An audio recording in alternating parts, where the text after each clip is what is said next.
Nevroz'a gelme niyeti olmayanların da artık Nevroz'a gelmek için bir nedeni vardır. Bu baskıyı, bu faşizmi, bu onursuzluk dayatmasını kabul etmediğimizi göstermek için her yerde daha güçlü bir şekilde meydanları, alanları doldurmak dışında hiçbir seçeneğimiz yoktur.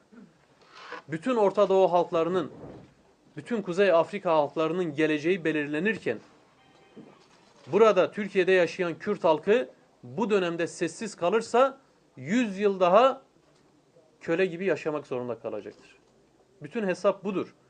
O nedenle ben çocuklarımız, torunlarımız bizim çektiğimiz acıları çeksinler istemiyorsak bu gidişatı durdurmak zorundayız. Ve bizler kendi özgür geleceğimizi, bir halkın kendi kaderini kendi elleriyle belirleme hakkını asla ama asla başkasına teslim etmeyeceğiz. Nevroz meydanında olmak işte böylesine geleceğine sahip çıkmaktır.